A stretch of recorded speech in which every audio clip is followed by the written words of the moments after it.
अपने में सुधार करने की जहाँ जरूरत पड़ती है वहाँ मैं अपने में सुधार करता हूँ। इसको लेकर क्या ख्याल है आप? ये तो गौ माता का गोबर है, अब पता नहीं आप जर्सी का ले आए कि भैंस का ले आए। अच्छा, अब ये भेद भी हो जाएगा? बिल्कुल भेद है। तो आप तो इसके जानकार हैं, विशेषज्ञ हैं, आप तो देखकर बता देंगे कि किसका है। नहीं, ये सब देख के बताने की चीजें नहीं है। हाँ। देसी गाय का गोबर ही शुद्ध है। लेकिन ऐसे देखकर पता नहीं चलता। नहीं, ये पता चलता है, उसके भी गुण होंगे, पर वो यहाँ पे अब कहाँ लिबर्टी ले आए हम आपके बीच में। तो ये क्या ये इसको, जैसे अगर कोई आपके जितना जानने वाला नहीं है, उसको शुद्ध के बारे में पता नहीं है, शुद्ध देसी आपने कहा गोबर का इस्तेमाल करो, हाँ, वो इसका इस्तेमाल क्या सौंदर्य प्रसाधन में कर सकता है? शुद्ध देशी गाय, भैंस का नहीं और जर्सी का नहीं, जर्सी का तो बिल्कुल नहीं, भैंस का तो बिल्कुल नहीं, केवल शुद्ध देसी गाय वेद लक्षणा। उस गाय के गोबर में गुण हैं, उस गाय के गौमूत्र में, अर्क में गुण हैं, सबके मूत्र में गुण नहीं है।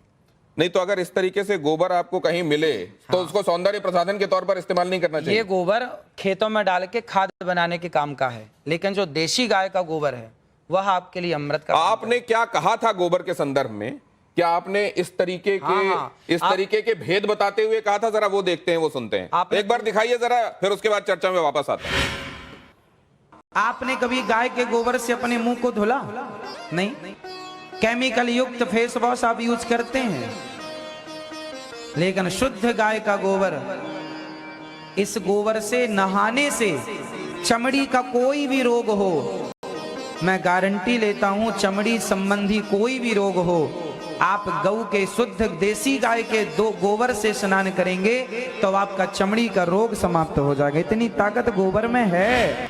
देखिए, मैंने कहा, और सिर्फ इतनी बात नहीं है, बांझपन का भी इलाज है ये। तो ये गाय के संदर्भ में आपने कहा, ये बात स्पष्ट है। अब जरा प्रियंका गुप्ता जी ये बताएंगे आपकी कितने बार आपने गोबर से फेशियल किया है, गाय के गोबर से लोगों का?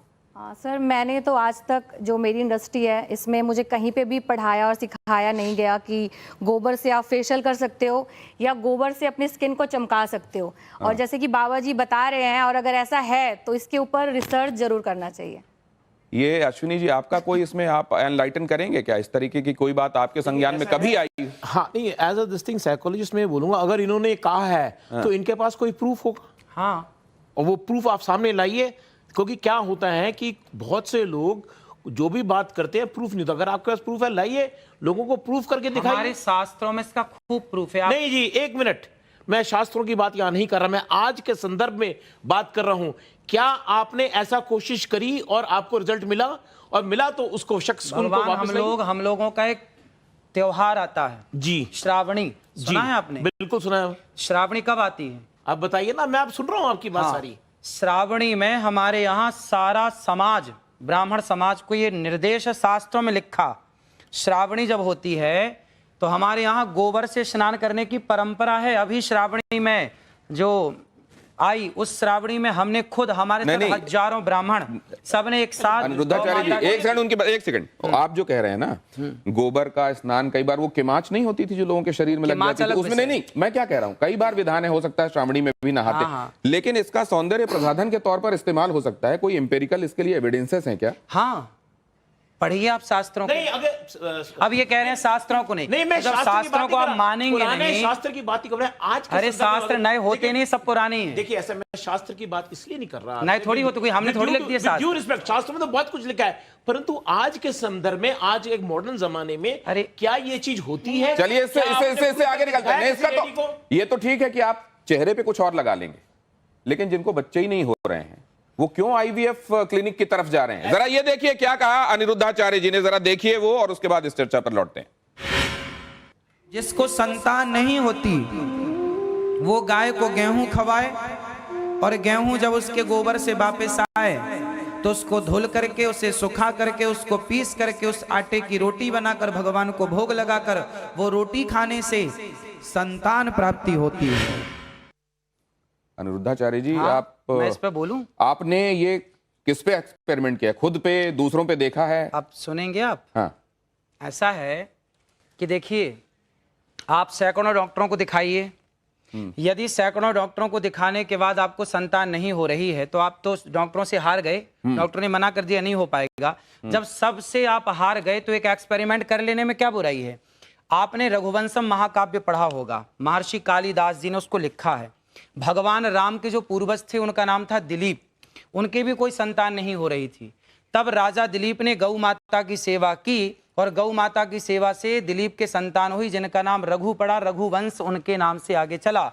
यदि राम का वंश गौ माता की सेवा से आगे चला तो हमारा और आपका वंश भी गौ माता की सेवा से चलेगा। तो तब जब नहीं एक सेकंड, जब दशरथ जी को आज भी है, जब दशरथ जी को यही समस्या सामने आई, हाँ, तो उनको तो यज्ञ कराना, पुत्र काम यज्ञ कराना पड़ा, हाँ, तो वो इस विधा से क्यों नहीं हो गया? फिर इस विधा से हुआ। आप समझो, दशरथ जी ने यज्ञ कराया तो यज्ञ में क्या लगता है? यज्ञ किससे संपन्न होता है? भैंस के घी से आहुतियां नहीं होती है ना, बकरी के घी से आहुतियां नहीं होती। जब तक वेद लक्षणा गाय का उसमें घी प्रयोग ना होगा तब तक आपका कोई यज्ञ संपन्न ही नहीं होगा। बिना गाय के ना कोई यज्ञ संपन्न हो सकता है, ना कोई पूजा संपन्न हो सकती है।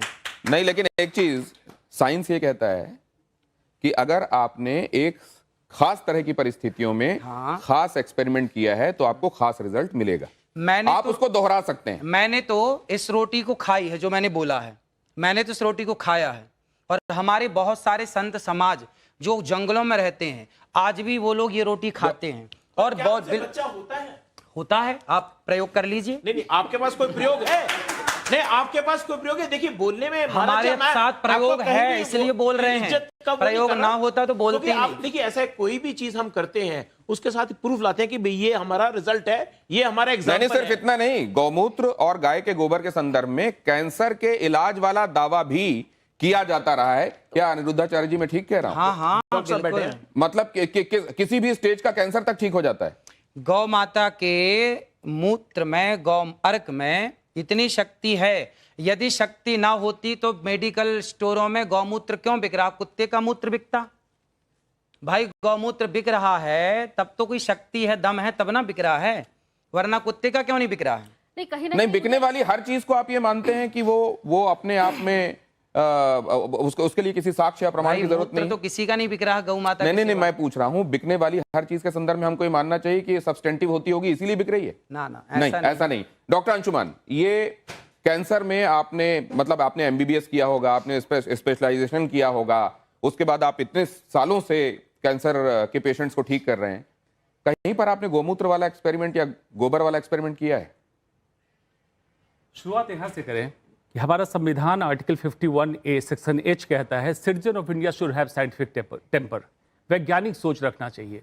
गैर वैज्ञानिक सोच रखना और उसको प्रत्यक्ष प्रमाण बोलना असंवैधानिक बात है और कानून के खिलाफ है, पहली बात। दूसरी बात, जो कैंसर ठीक होने की बात है, चाहे गोबर गाय का हो, भैंस का हो या किसी का हो, गोबर होगा। लेबोरेटरी की बात इन्होंने कही है, कैंसर ठीक होने की बात कही है। मैं अभी लाइव या रिकॉर्डेड इसमें चैलेंज करता हूं, मरीज इनका मॉनिटर मैं करूंगा, कैंसर है, जांच कराऊंगा, ठीक करें। जिस दिन मरीज ठीक हो जाएगा जांच करके मैं चेक करूंगा, मैं आज से डॉक्टरी छोड़ के इनका चेला बन जाऊंगा। नहीं डॉक्टर साहब, एक बात मैं दूसरी आपसे जानना, डॉक्टर साहब ये बात बिल्कुल सही है। अगर आप जाएंगे, संविधान खोलेंगे, देखेंगे प्रीएम्बल के बाद आपको जो ड्यूटीज और आपके जो राइट्स हैं जहां पढ़ाए जाते हैं, वहीं पर आपकी ड्यूटीज में यह है कि आप हिंदुस्तान में साइंटिफिक टेम्परामेंट को, हम सबकी जिम्मेदारी है कि आप साइंटिफिक टेम्परामेंट को बढ़ावा देंगे, वैज्ञानिक सोच को बढ़ावा देंगे। ये बात बिल्कुल सच है। लेकिन डॉक्टर साहब, क्या आप ये बात मानते हैं कि विज्ञान का भी अभी बहुत सारी उन जगहों पर पहुंचना बाकी है जहां शायद हमारे शास्त्र पहले पहुंच चुके हैं? ये बात आप मानते हैं कि नहीं? बिल्कुल। आप एलोपैथिक दवाइयां खाते हैं कि नहीं खाते हैं? हमें जरूरत है दवाइयों की। नहीं, आपके आसपास वाले किसी को कभी बीमार हुआ तो आप क्या कहते हैं कि किसको दिखाओ जाकर? हम तो यही कहते हैं, डॉक्टर को दिखा लो। और डॉक्टर इसको मानते नहीं है जो आप कह रहे हैं। ऐसा है, देखिए आज के 100 साल पहले तो कोई डॉक्टर नहीं था। 10,000 साल पहले सुश्रुत महर्षि, हाँ ना, आखिर आए तो वेद में ही आ गए ना। आप भी वेद में नहीं है, क्यों बात समझिए, बात की बात कर रहे हैं तो वेद में ही थे। अरे भाई, भारत का हर डॉक्टर सुश्रुत और चरक का संतान है। हाँ। भले हम मॉडर्न मेडिसिन प्रैक्टिस करें, आयुर्वेद प्रैक्टिस करें, वो वैदिक आ गई वैदिक परंपरा की नहीं, लेकिन उन्होंने वैदिक, जब आप वैदिक परंपरा पे आ गए तो मान लीजिए कि साइंस बाद में आया, वेद पहले आया। वेद से विज्ञान हुआ, ना कि विज्ञान से वेद हुआ। नहीं, नहीं, पुराने थे वो वैज्ञानिक ही थे, वैज्ञानिक थे, वो वैज्ञानिक थे, उन्होंने जो करा और जो चिकित्सा तो विज्ञान, वही वैदिक वैज्ञानिक इसको भी बता गए हैं कि गाय के गोबर में शक्ति ये है। कहाँ पे लिखा हुआ है, किस संहिता में लिखा हुआ है? मैं आपको बता दूंगा, संहिता हजार जगह। अरे मुझे तो महाभारत पढ़ लीजिए आप। संहिता बताइए, जो चरक, सुश्रुत, बागभट्ट, इनकी संहिता बताइए, श्लोक बताइए, मैं अभी प्रूफ करता हूं। आपने मेरे को पहले बोला होता ना कि विषय है, मैं लेके आता आपको दिखा। एक चीज मैं आपको प्रमाण दे सकता हूं। एक और बात, वो ये कह रहे हैं कि उनके पास प्रमाण है, वो रेफरेंस दे देंगे। मैं एक दूसरी बात समझना चाहता हूं। 4 नहीं 10 दे सकता हूं। क्या बिस्किट खाना आपके लिए इतना जहरीला है कि वो विष की किट हो सकता है, या जिसमें कूट कूट कर विष भरा हुआ है? क्योंकि अनिरुद्धाचार्य जी बात कहते हैं।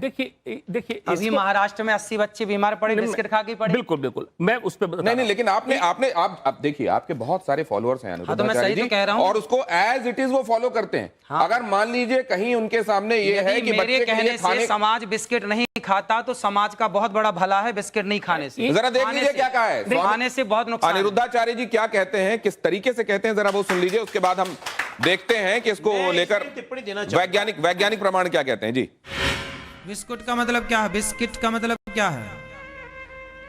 Whisky kit. विष मतलब जहर की किट मीन्स बिस्किट। बिस्कुट जिसमें विष कूट कूट के भरा हो वो बिस्कुट। और आप लोग चाय और बिस्किट खूब खाते हैं। तो फिर बाकी चीजों के संदर्भ में, क्योंकि ये तो कहा जाता है कि जो पैकेज्ड है वो उतना बढ़िया नहीं है जितना फ्रेश है। आप जब कोई चीज ताजी खाते हैं उतनी बढ़िया नहीं है जिसको आप इस बात को भीतर से खूब समझ रहे हैं कि बिस्किट में मैदा चीनी के सिवा कुछ नहीं है, लेकिन आपको इसमें नहीं, क्या ये विष की तुलना हो सकती है? जहर से तौल सकते हैं आप इसको? भाई बेटा, ये बच्चे को माँ क्या बोलती है? लड्डू खा लेनी हवा आ जाएगा। तो हवा क्या है? कोई यहाँ थोड़ी जाता है। दीवारों के कान होते हैं, तो आपकी दीवारों के कान हैं? तो आपने मुहावरा इस्तेमाल किया है। आपने तो मुहावरा इस्तेमाल किया ना, क्योंकि विश हिंदी का वर्ड है एंड बिस इज इंग्लिश। बिस्किट का मतलब बेसिकली है कि मैदा अच्छा नहीं होता, पर वो विष नहीं है। अरे भगवान, नहीं अच्छा होता तो मत खाओ। बात तो वही है। ऐसे कान पकड़ो, ऐसे कान पकड़ो। इसको वैज्ञानिक दृष्टिकोण से समझ लेते हैं। आंशिक रूप से अनिरुद्धाचार्य जी से मैं सहमत हूं, लेकिन पूर्ण रूप से नहीं। पूर्ण रूप इसको कहते हैं चीप पॉपुलस थियोरी।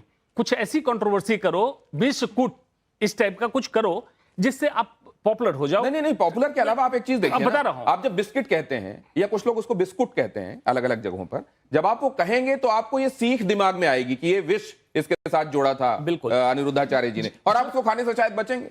बिल्कुल सही है ना। लेकिन अगर ये ना कह के अनिरुद्धाचार्य जी आप ये कहें कि आप ताजा खाइए, ताजा पकाइए, ताजा खाइए, आप जो डब्बा बंद है, बहुत दिनों से पैकेट में है, उसको मत खाइए, तो ये क्या ये ज्यादा साइंटिफिकली सही नहीं होगा? और आप विवादों से भी बचेंगे। आगे की वीडियो में सब तो कहा गया, पर आप सुन कहां रहे हैं? आप तो केवल 5 सेकंड का सुन रहे हैं। आगे तो कुछ भी और भी तो कहा गया है। हम तो 3 घंटे कहते हैं, आप सुनने को कहां तैयार हैं? आप तो सुनो बस वही रहे हैं जो आपको चाहिए। महाराज जी, बात आप एक सेकंड, जो ह्यूमन माइंड होता है ना, एक सेकंड वही पकड़ता है जो वो सुनना चाहता है। अश्विनी जी, मैं दूसरी बात कह रहा हूं, पर हम तो बोलते आगे और भी। हम तो ये बोलते हैं अनाज खाइए। आप मुझे कह सकते हैं आप पूरा नहीं सुनते, आप डॉक्टर साहब को कह सकते हैं, लेकिन जब कई महामंडलेश्वर आपसे आकर पूछने लग जाते हैं कि विज्ञान तो छोड़ो, आप तो शास्त्र में भी एनक्रोच करते हो। आपने बता दिया कि शिव जी जो हैं वो उनके जीजा हो गए कृष्ण। दिखाओ वीडियो कहां?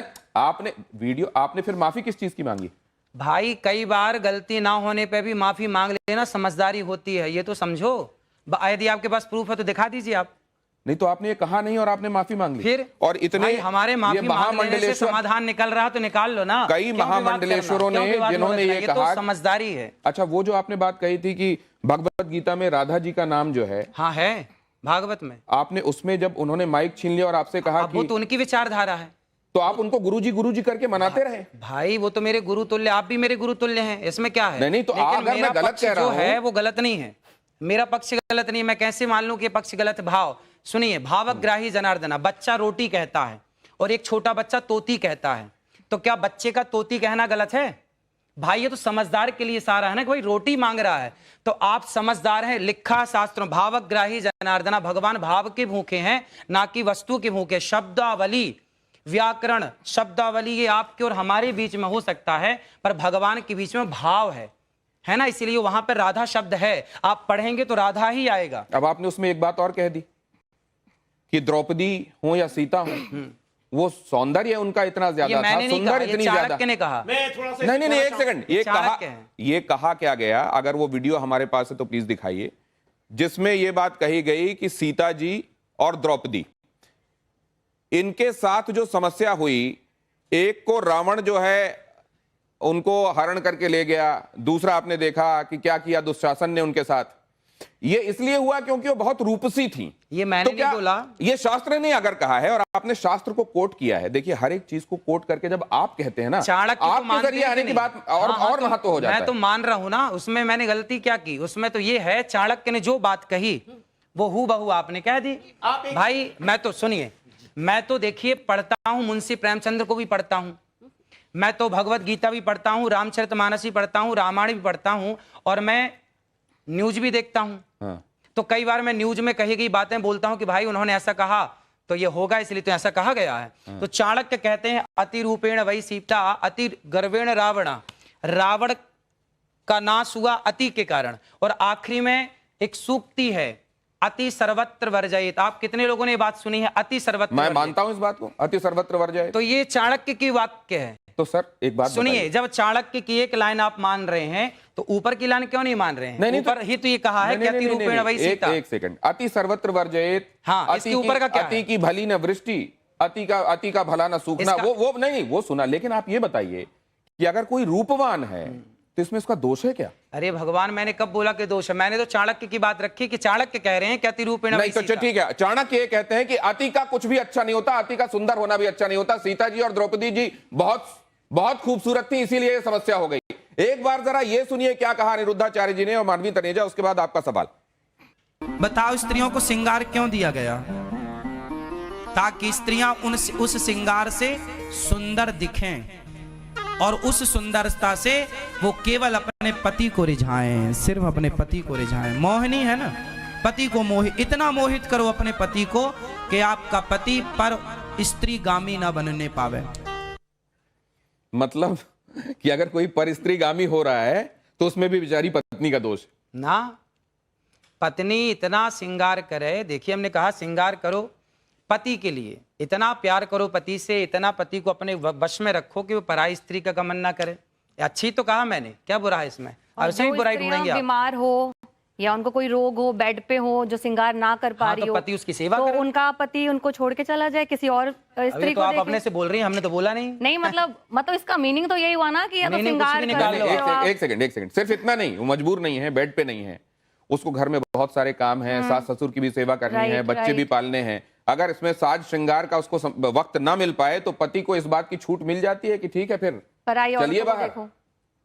पर नारी पैनी छुरी तीन तरफ से खाए, धन हरे यौवन हरे और घोर नरक ले जाए। पराई नारी से बच के रहना चाहिए कुल मिला के। मानवी जी से अभी तक बात ही नहीं हो पाई है। सौंदर्य पर कम से कम टिप्पणी का उनको हक जाता है, वो मॉडल भी रही हैं। मतलब किसी के साथ अगर कोई बहुत रूपसी है और उसके साथ कुछ अनहोनी हो जाए तो दूसरे वाले को ये कहीं से उद्धृत करने का भी एक मौका मिल सकता है कि देखिए वहां पर अमुक जगह ये कहा गया है कि उनके लिए भी सौंदर्य समस्या बन गया था, तो आपके लिए हो सकता है बन गया।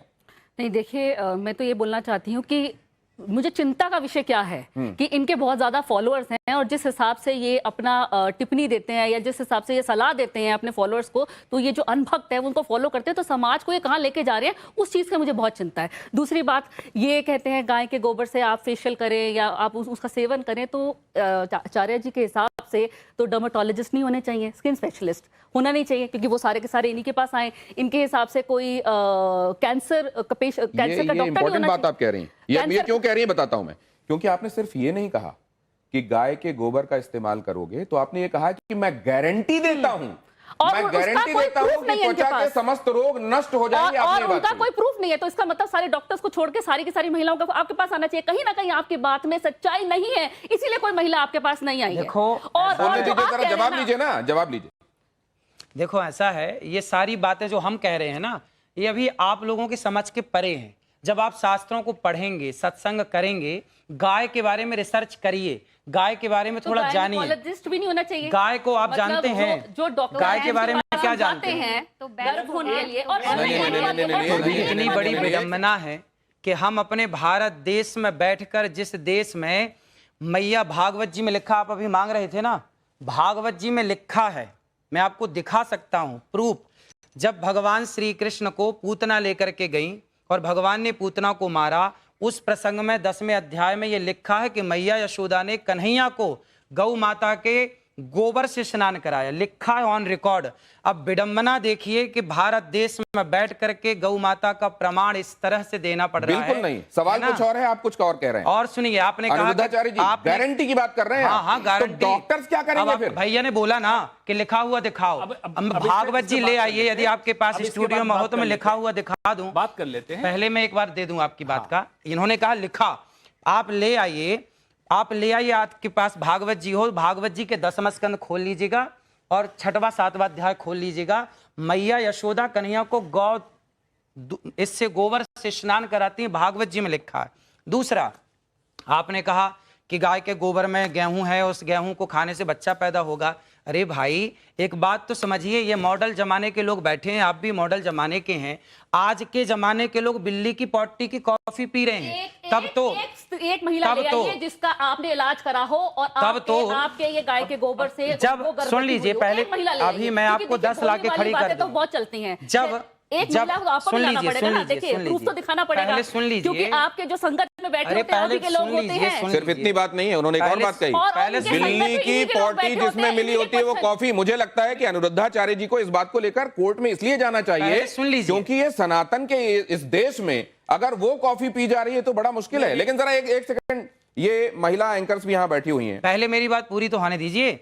आज का समाज बिल्ली की पॉटी की कॉफी पी रहा है, इसको क्लियर कर देते पहले। उसको, उस कॉफी को पीने में, बिल्ली की पॉटी खाने में आपको कोई ऐतराज नहीं है, पर गौ दूध, गौमूत्र पीने में और गौ माता के गोबर से निकले हुए अन्न को खाने में ऐतराज है।